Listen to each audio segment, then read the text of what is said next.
نحمده ونصلي على رسوله الكريم أما بعد فقد قال الله تعالى في القرآن المجيد والفرقان الحميد أعوذ بالله من الشيطان الرجيم بسم الله الرحمن الرحيم لقد كان في قصصهم عبرة لأولي الألباب وقال الله تعالى إن في ذلك لعبرة لمن يخشى صدق الله مولانا العظيم۔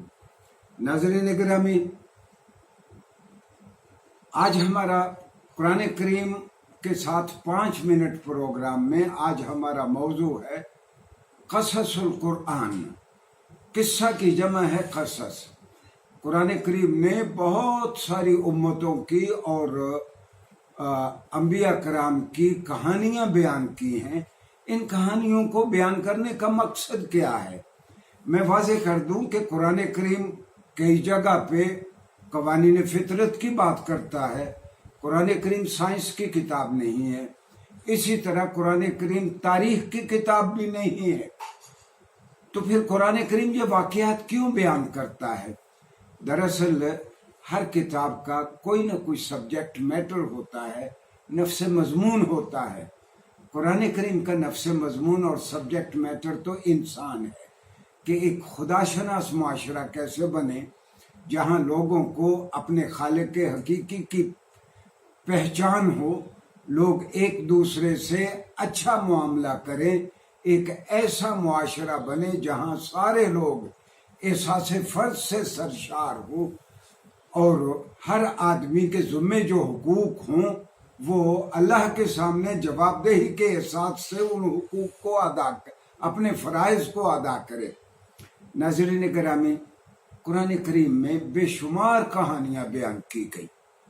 ابتدائی آفرینش کا واقعہ، شیطان کے اپنے غرور کے سبب سیدنا آدم علیہ السلام کو سجدہ کرنے سے انکار کرنے کا واقعہ، اما ہوا کا واقعہ جو فرعون اور موسیٰ علیہ السلام میں آویزش رہی، اس کا بہت تفصیل کے ساتھ قرآن میں جا بجا تذکرہ ہے۔ حضرت ابراہیم جن مشکل حالات سے گزرے، قرآن کریم نے بار بار ان کا تذکرہ کیا۔ قوم عاد اور سمود کا قرآن نے کئی مرتبہ تذکرہ کیا تاکہ لوگوں کو عبرت ہو۔ یہ ان ساری کہانیوں میں ایک ہی کہانی ہے جو ایک ہی جگہ پہ بیان کی گئی، اور وہ سیدنا یوسف علیہ السلام کی کہانی ہے کہ قرآن کریم نے باقی ساری کہانیوں کو 114 صورتوں میں جگہ جگہ مختلف جگہ پہ اس کے چھوٹے چھوٹے حصے بیان کیے ہیں، لیکن سیدنا یوسف علیہ السلام کا معاملہ ایسا ہے جو ایک ہی صورت میں سیدنا یوسف کا پورا معاملہ بیان کر دیا گیا۔ اچھا، یہ جو بیان کرتے ہوئے صرف یہی نہیں، امم سابقہ ہی کے واقعات نہیں بلکہ رسول اللہ صلی اللہ علیہ وسلم کی حیات طیبہ میں بھی جو واقعات پیش آئے ان کا بھی قرآن کریم میں تذکرہ ہے۔ مثال کے طور پر جنگ بدر کے بارے میں قرآن نے کہا، اور یہ قرآن کا بیان ہے جب 313 1000 پہ غالب آ گئے اللہ کی مدد کے سبب، تو اللہ میاں نے کہا واللہ یعید بنصرہ من یشاء وَإِنَّ فِي ذَلِكَ لَعِبْرَةً لِأُولِي الْأَبْصَارِ۔ دیکھا نہیں ہے آپ نے کہ اللہ کی مدد کے سبب کس طرح ایک چھوٹا سا طبقہ ایک بڑی فوج پہ غالب آ گیا، اور اللہ تعالیٰ جس کی مدد کرتا ہے وہ کامیاب ہوتا ہے۔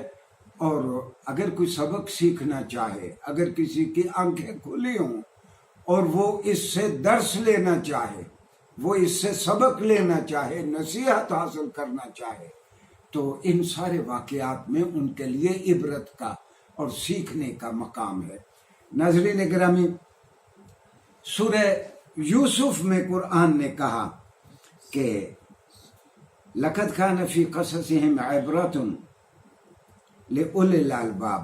حضرت یوسف علیہ السلام کا پورا واقعہ بیان کر کے کہ کس طرح ایک چھوٹے سے بچے کو کنویں میں پھینک دیا گیا، اور وہ لاچار کنویں میں پھر وہ ایک غلام کے طور پر بکے، پھر چلتے چلتے پھر وہ بادشاہ بن گئے ایک ریاست کے. تو اللہ تعالیٰ نے کہا کہ ان سارے واقعات میں دراصل آپ لوگوں کے لیے ایک عبرت ہے. بلکہ رسول اللہ علیہ وسلم کو خطاب کر کے قرآن نے کہا فَقْصُصِ الْقَصَصَ لَعَلَّهُمْ يَتَفَكَّرُونَ. اے محمد صلی اللہ علیہ وسلم لوگوں کو عموم سابقہ کے یہ واقعات بتائیں تاکہ لوگ سوچنا شروع کریں، لوگ غور و فکر کرنا شروع کریں. تو یہ قصص القرآن اس لیے بیان کیے جاتے ہیں کہ نیکوکار لوگ جب ان پہ افتاد پڑتی ہے اور انسان بلبلا اٹھتا ہے تو یہ واقعات دراصل ان کے لیے ایک ڈھارس کا سبب ہے. یہ واقعات پڑھ کے ان کو پتہ چلتا ہے کہ انجام کار کامیاب وہی ہے جو اللہ کے احکامات پہ عمل کرتا ہے، اور انجام کار کامیاب وہی رہتا ہے جو اللہ کا فرما بردار ہے.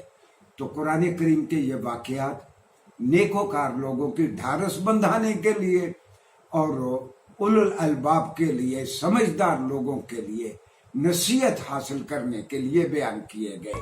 اور قصص القرآن کو آئندہ بھی ہم 2 شارٹ لیکچرز میں موضوع بنائیں گے. شکریہ.